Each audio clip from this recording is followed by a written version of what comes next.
दोस्तों आज की इस वीडियो के अंदर मैं आपको बताऊंगा कि कोई भी अगर ऑर्डर आपको रिसीव होते हैं आपके अपनी जो ई कॉमर्स की जो साइट अगर आप बनाते हैं विक्स पे। तो जैसे कि मैंने अपनी साइट को विक्स पे बना रखा है और उसी पे मैंने अपनी विक्स के जो प्लान है वो इसमें मैंने लिए हुए हैं। और मेरी वेबसाइट भी आप देखेंगे कि जो कि लाइव है और इस पे मुझे कुछ ऑर्डर जो है कंटिन्यू अभी इसमें मुझे रिसीव होते हैं। लेकिन कुछ ऐसे ऑर्डर होते हैं जो कुछ ऐसे एरिया पिन कोड होते हैं जहाँ पर कि कोरियर की सर्विस अवेलेबल नहीं होती है। और ऐसे में कोई कस्टमर अगर आपको प्रीपेड ऑर्डर प्लेस कर देता है तो वो ऑर्डर आपको यानी उस ऑर्डर का जो अमाउंट है वो कस्टमर को आपको रिफ़ंड करना होता है।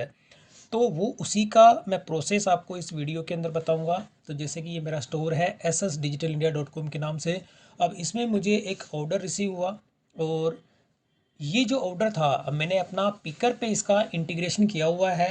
यानी कि जितने भी ऑर्डर मुझे मेरे स्टोर पे जो कस्टमर अगर ऑर्डर प्लेस करता है तो वो पिकर के जो डैशबोर्ड पे है वो यहाँ पे शो करता है। तो यहाँ पर जो ऑर्डर रिसीव होते हैं उसको अगर आपको चेक करना है तो जब आप पिकर का जो लॉगिन करेंगे और लॉगिन करने के बाद में आपको इस तरह की विंडो देखने को मिलेगी। और यहाँ ऑर्डर होता है, ऑर्डर्स के अंदर चैनल ऑर्डर्स। तो जब आप इसमें क्लिक करते हैं तो यहाँ पे आपको वो ऑर्डर आपको देखने को मिलते हैं कि कौन कौन से ऑर्डर आपको रिसीव हुए हैं। तो अब इसमें मैं आपको दिखाना चाहूँगा सबसे लास्ट का ये वाला जो मेरा ऑर्डर है इसके अंदर आप देखेंगे इनवैलिड पिन कोड लेंथ। यानी कि अब ये जो ऑर्डर है ये इसके अंदर कोरियर की जो सर्विस है वहाँ पे अवेलेबल नहीं है। और कस्टमर जो है इसको ये अमाउंट पे कर चुका है। यानी 199 रुपीज़ का जो ये ऑर्डर था मेरा कस्टमर इसका पेमेंट कर चुका है। अगर ये सीओडी होता तो सीओडी के केस में क्या होता है कि उस केस में अगर आप ऑर्डर को कैंसिल कर सकते हैं क्योंकि कस्टमर ने उसका आपको पे नहीं किया। यानी सीओडी के अंदर जब कस्टमर को ऑर्डर रिसीव होता है उसी केस में उसको पेमेंट करनी होती है। बट यहाँ पे अब जो प्रीपेड है अब प्रीपेड का जो अमाउंट है और यहाँ पे इस एरिया के अंदर वो जिससे कोरियर की जो सर्विसेज हैं वो नहीं है। तो इस ऑर्डर को आप पिकर के थ्रू प्लेस नहीं कर सकते। तो अब इसी ऑर्डर का मुझे जो है रिफ़ंड करना है।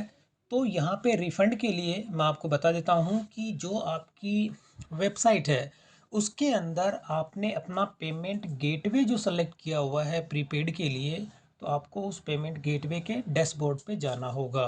तो यहाँ पर मैं एक नई टैब ओपन करता हूँ और मैंने अपनी वेबसाइट के अंदर जो है पेमेंट गेटवे सेलेक्ट किया हुआ है कैश फ्री का।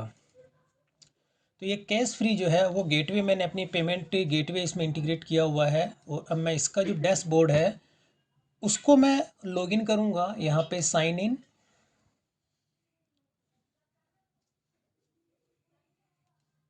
और यहाँ पर जो कैश फ्री के अंदर जो मैंने अपना अकाउंट जो बना रखा है उसी अकाउंट को मैं लॉगिन करूँगा।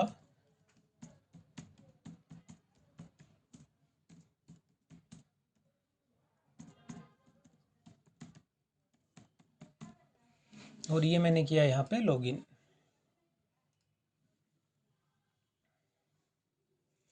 और यहाँ से जो पेमेंट गेटवे है आपको ये सेलेक्ट करना है एक्सेस का। अब इसके अंदर यहाँ पे जितने भी ऑर्डर आपको रिसीव होते हैं उन सब की जो है टोटल ट्रांजैक्शन और सेटलमेंट आपको यहाँ देखने को मिलती है। अब यहाँ पे जो ट्रांजैक्शन होता है अब ट्रांजैक्शन के अंदर आप देखेंगे कि जितने भी ऑर्डर यहाँ रिसीव होते हैं उन सब का ट्रांजैक्शन आपको यहाँ पे देखने को मिलता है। तो ये ट्रांजैक्शन आज की है। अब मैं यहाँ पे जो मुझे ऑर्डर जो रिसीव हुआ था ये आप देखेंगे 23 दिसंबर को मुझे ऑर्डर यहाँ पे रिसीव हुआ था।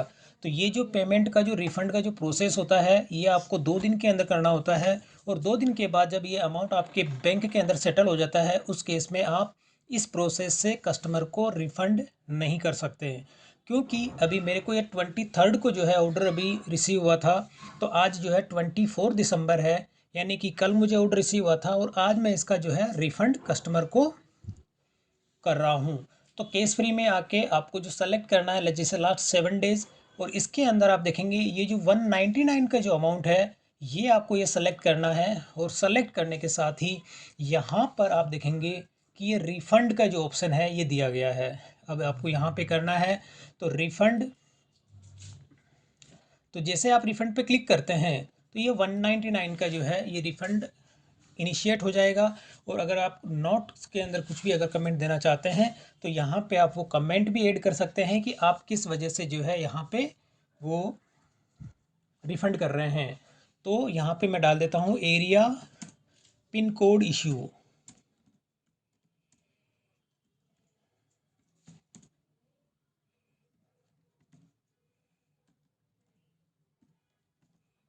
और यहाँ पे मैं कर देता हूँ, ऑप्शनल है, अगर आप ये ना करो तो भी कोई इशू नहीं है। और अब मैं यहाँ कर देता हूँ ओके। तो अब ये क्या होगा कि कस्टमर का जो पेमेंट था यानी कि 199 रुपीज़ की जो कस्टमर ने जो पेमेंट किया था वो रिफंड जो है इनिशिएट हो चुका है सक्सेसफुली। अब ये जो अमाउंट है 199 का ये आपके अकाउंट के अंदर सेटल नहीं होगा। और ये यानी कि कस्टमर ने जिस मेथड से यानी जिस बैंक से या जिसके थ्रू जो पेमेंट किया है ये अमाउंट कस्टमर को उसी के अंदर जो है वापस क्रेडिट हो जाएगा कस्टमर के अकाउंट के अंदर। तो दोस्तों ये तो एक सिंपल सा प्रोसेस था। अगर कोई भी प्रीपेड ऑर्डर अगर आपके पास आते हैं तो उसको आप रिफ़ंड कैसे करेंगे। तो मेरे पास अभी यहाँ पे जो कस्टमर ने जो प्रीपेड ऑर्डर था वो मुझे रिसीव हुआ। और रिसीव होने के बाद यहाँ पे एरिया जो पिन कोड होते हैं उसमें कोरियर सर्विस अवेलेबल नहीं थी। तो इसी वजह से मुझे ये कस्टमर को रिफ़ंड इनिशिएट करना पड़ा। तो दोस्तों वीडियो पसंद आई तो इसे लाइक और शेयर जरूर करें और मेरे चैनल को सब्सक्राइब करना ना भूलें।